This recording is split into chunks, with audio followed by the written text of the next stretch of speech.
அன்புமிகு பேரவைத் தலைவர் அவர்களே, சென்னையில் உள்ள மீனம்பாக்கம் விமான நிலையம் இந்திய விமான நிலையங்கள் ஆணையத்தால் AAI இயக்கப்படுகிறது. தற்போது இந்த விமான நிலையம் ஆண்டுக்கு 30 மில்லியன் பயணிகளை கையாளும் திறன் கொண்டதாக உள்ளது.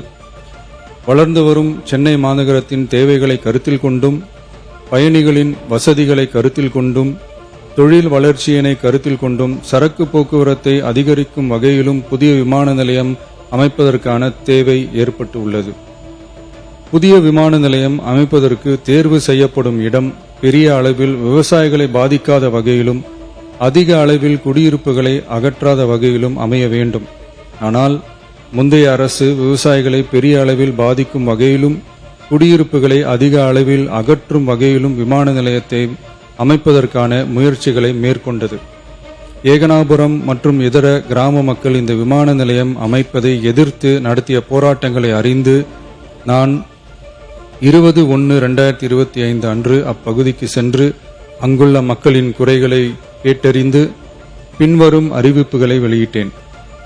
சென்னை பரந்தூர் மற்றும் அதனை சுற்றியுள்ள 12 கிராமங்களில் அமைய இருக்கும் விமான நிலையத்தை எதிர்த்து போராடும் மக்களுடன் நான் உறுதியாக நிற்கிறேன்.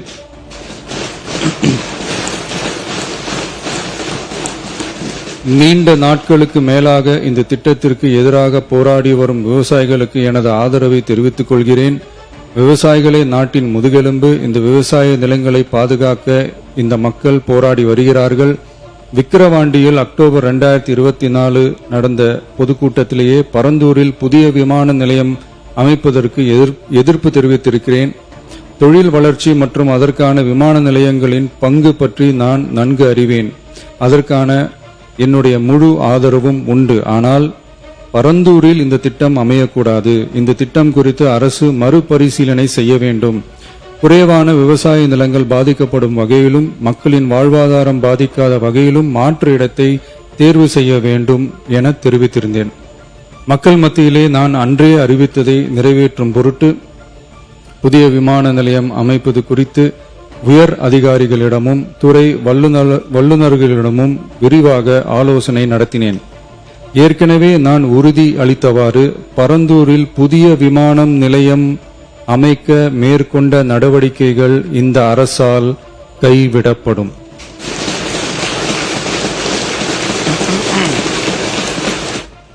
துறை சார்ந்த வல்லுநர்கள் மற்றும் கல்வியாளர்கள் ஆகியோர்களிடம் கலந்தாலோசித்து விவசாய நிலங்கள் மற்றும் குடியிருப்புகளுக்கு பெரிய அளவில் பாதிப்பு ஏற்படாதவாறு புதிய விமான நிலையம் அமைப்பதற்கான பொருத்தமான சில மாற்று இடங்கள் தேர்வு செய்யப்பட்டுள்ளன. அவ்விடங்களில் தொழில்நுட்ப ரீதியான சாத்தியக்கூறுகளை சம்பந்தப்பட்ட துறைகள் மூலம் விரிவான ஆய்வு மேற்கொண்டு புதிய விமான நிலையத்திற்கான இடம் விரைவில் இறுதி செய்யப்படும். இதற்கிடையில் சென்னை மீனம்பாக்கம் விமான நிலையத்தை மேலும் விரிவாக்கம் செய்து அதன் வடமேற்கு பகுதியில் ஆண்டுக்கு கூடுதலாக 20 மில்லியன் பயணிகளை கையாளக்கூடிய டெர்மினல் 5 என்ற புதிய பயணிகள் முனையம் அமைக்க ஏர்போர்ட்ஸ் அத்தாரிட்டி ஆஃப் இந்தியாவுடன் இணைந்து அணுகுசாலை மற்றும் மேம்பாலம் அமைப்பதற்கான நடவடிக்கைகள் மேற்கொள்ளப்படும்.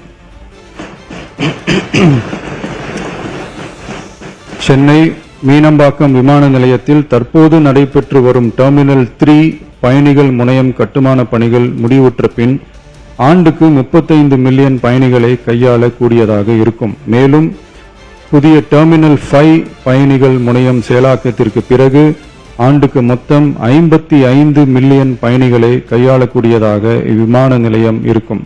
இதன் மூலம் சென்னை விமான நிலையத்தின் சேவைகள் மேம்படுத்தப்படுவதோடு பயணிகளின் போக்குவரத்து தேவை புதிய விமான நிலையம் அமைக்கப்படும் வரை பூர்த்தி செய்யப்படும்.